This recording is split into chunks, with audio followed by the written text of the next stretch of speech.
사랑하는 성도 여러분, 3월 16일 월요일 아침 우리가 하나님 말씀을 나누고자 합니다. 오늘 성경 말씀은 요나 1장 5절과 6절의 말씀입니다. 요나 1장 5절과 6절의 말씀을 제가 봉독합니다. 사공들이 두려워하여 각각 자기의 신을 부르고 또 배를 가볍게 하려고 그 가운데 물건들을 바다에 던지니라. 그러나 요나는 배 밑층에 내려가서 누워 깊이 잠이 든지라. 선장이 그에게 가서 이르되 자는 자여 어찌함이냐. 일어나서 내 하나님께 구하라. 혹시 하나님이 우리를 생각하사 망하지 아니하게 하시니라. 아멘. 요나서를 세 가지 큰 틀로 보면 하나님의 콜링, 즉 부르심, 그리고 하나님을 피해 달아나는 요나, 그리고 마지막으로 그가 니느웨로 가서 하나님께서 원하시는 사명을 완수하는 장면이라고 할 수 있을 것입니다. 지금 우리가 읽은 본문은 하나님의 콜링에 이어서 그 콜링을 거절하면서 다시스로 가는 배 안에 있는 요나를 만날 수 있는데요. 그곳에서 요나는 민족적으로, 종교적으로 다른 사람들과 만납니다. 가만히 보면 요나는 상대를 무시하는 듯한 모습도 보입니다. 배를 함께 타고 가는데 다른 사람들은 큰 풍랑을 만나서 그렇게 살고자 노력하는 반면에 요나는 배 밑창으로 내려가서 잠이 들어버립니다. 어려움을 만났고 큰 바람을 만났는데 다른 사람들은 모두가 그 어려움을 이겨내려고 하는 반면에 요나는 전혀 도움이 되는 행동을 하지 않는 것을 우리가 볼 수가 있습니다. 이 세상에 살아가는 동안에 우리 하나님을 믿는 사람들이 과연 비신자들에 대해서 어떻게 관계해야 하는지를 오늘 생각할 수 있게 합니다. 어떤 모습으로 살아야 됩니까? 우리가 상식적으로 볼 때 요나의 이 모습은 전혀 납득이 되지 않는 모습 아니겠습니까? 우리 주변에도 수많은 사람들이 있습니다. 예수 안에 있는 우리들이 그들에게 대할 때 어떠해야 하는지를, 어떤 모습이어야 하는지를 오늘 곰곰이 생각해 보시기 바랍니다.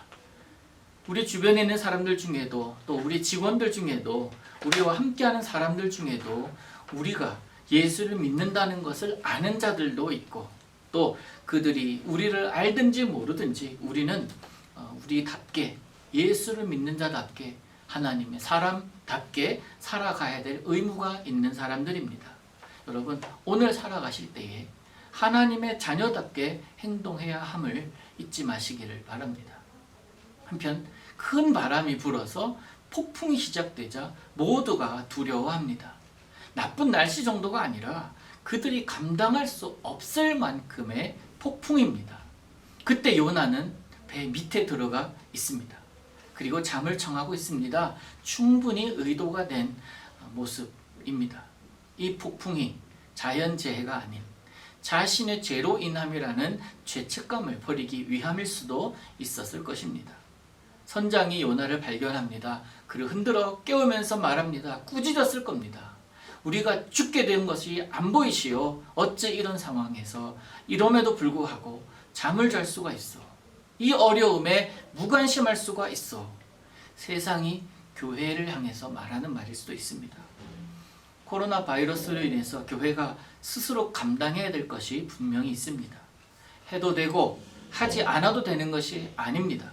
신자와 비신자 모두가 함께 배를 타고 있는 요나의 상황 속에서 성도는 신앙을 지키는 동시에 세상으로 보냄받은 자로서의 의무를 다해야 할 줄로 믿습니다. 사랑하는 성도 여러분, 오늘 여러분의 삶도 마찬가지라고 생각합니다. 보냄을 받은 자로서의 거룩한 의무가 있습니다. 여러분이 서 있는 그 자리에서 여러분의 의무를 다하시기를 바랍니다. 하나님께서 세상을 통하여 우리에게 말합니다. 자는 자야 어찌미냐. 오늘도 사랑하는 제1의 성도 여러분, 여러분의 삶 속에서 하나님의 모습이 나타나 보이기를 주 예수님의 이름으로 축복합니다. 함께 기도하겠습니다. 사랑하는 하나님 아버지, 오늘도 풍랑 같은 세상 속에 살아갑니다. 주님께서 버틸 힘을 주시고 세상에서 잠들어 있는 자가 아니라 주께서 잠을 깨우실 때에 일어나서 세상을 향해서 우리가 해야 될 일을 마땅히 행하는 자로 살게 하여 주시옵소서. 하루하루 삶과 오늘 하루의 삶 속에서 하나님께서 함께 하시고 동행하여 주실 줄 믿사옵고 거룩하신 예수님의 이름으로 기도하옵나이다.